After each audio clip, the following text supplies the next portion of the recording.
नमस्कार बंधुरा welcome back to my channel Bangali special रान्ना। आमी अनन्या आज के तुम्हारे संगे शेयर करब नतून धरनेर एक रेसिपि काँचा आमेर प्लास्टिक चाटनी। तो देखो आमी किभाबे रेसिपिटा बानाई। एखाने एक काँचा आम आमी मीडियम साइजेर नियेछि, सेटाके परिष्कार करे आगे जल दिए धुए नियेछि, जेहेतु आमेर गाये प्रचुर मयला थाके। एरपरे आमी एकटा छुलुनिर साहाज्ये परिष्कार करे आमटाके किन्तु छुले नेब। पुरो भिडियोटा किन्तु स्किप ना करे देखते थाको, अन्यान्य भिडियोर मतो এই রেসিপির ভিডিওটাও তোমাদের কাছে ভালো লাগবে। আমার কিন্তু আমটা ছুলে নেওয়া কমপ্লিট হয়ে গেছে। এবার একটা ঘষুনি নিয়ে নিয়েছি, ঘষুনির সাহায্যে আমটাকে ভালো করে আমি কুড়িয়ে নেব। হ্যাঁ, আমরা পেঁপে দিয়ে প্লাস্টিকের চাটনি খেয়ে থাকি, কিন্তু কাঁচা আম এরমভাবে কুড়িয়ে আমি দারুণ একটা মজাদার চাটনি বানিয়েছি। আশা করব তোমাদের ভালো লাগবে। এবারে দেখো আমটা কোড়ানো কমপ্লিট হয়ে গেছে। এরপর আমি এর মধ্যে দিয়ে দিয়েছি নুন আর বড় চামচের 4 চামচ পরিমাণ চিনি। যেহেতু কাঁচা আম একটু টক আর চাটনির ক্ষেত্রে কিন্তু একটু টক মিষ্টি থাকবে, তবে কিন্তু ভালো লাগবে, সেই জন্য চিনির পরিমাণটা আমি এখানে মিডিয়াম রেখেছি। তোমরা যে যেরকম মিষ্টি খেতে পছন্দ করো সে সেরকম মিষ্টি দেবে। দিয়ে ভালো করে আমটার সঙ্গে কিন্তু আমি মিশিয়ে নেব নুন আর চিনিটাকে। দিয়ে এটা কিন্তু প্রায় 5 থেকে 10 মিনিট মতো চাপা দিয়ে রেখে দেব। চাপা দিয়ে রাখার একটা কারণ আছে, আমটা কিন্তু অনেকটা মজে যাবে, যেহেতু প্রথমত নুন দেওয়া আছে তার উপর চিনি। 5 মিনিট দেখো, 5 মিনিট পর কত সুন্দরভাবে জলটা ছাড়তে শুরু করে দিয়েছে। এই পর্যায়ে দেখো আমি এখানে কড়াই গরম করে নিই। প্রথমে গোটা জিরে, তারপরে মৌরি, এরপরে দিচ্ছি গোটা ধনে আর 5 ফোড়ন দিয়ে একটু ভালো করে হালকা করে ভেজে নেব শুকনো খোলায়। যেহেতু একটু আচারি ধরনের করতে চাইছিলাম, সেই জন্য এই মশলাটা তো মাস্ট দিতেই হবে। তার সঙ্গে জুড়ে দিয়েছি একটা শুকনো লঙ্কা।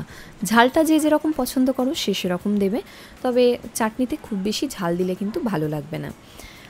শুকনো খোলায় দেখো একটু লালচে লালচে করে ভাজা কমপ্লিট হয়ে গেছে। এবার আমি মিক্সিং জারের মধ্যে ঢেলে নিলাম, যাতে গুঁড়ো করতে আমার সুবিধা হয়। তোমরা চাইলে কিন্তু এটা নোড়ার মধ্যেও বেটে নিতে পারো।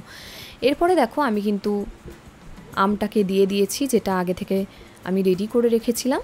এখানে কিন্তু প্রথমেই আমি জল দিইনি, আমটাকে খুব ভালো করে আগে কষিয়ে নেব। এরপরে আমি দিয়ে দিয়েছি গোটা জিরে অল্প সামান্য পরিমাণে। চাইলে তোমরা এটা স্কিপও করে দিতে পারো, আমি একটুখানি দিয়েছি জাস্ট। এর মধ্যে কিন্তু কোনো রকম তেল পড়বে না, তেল ছাড়াই দেখো আমি কত সুন্দরভাবে রেসিপিটা বানাই।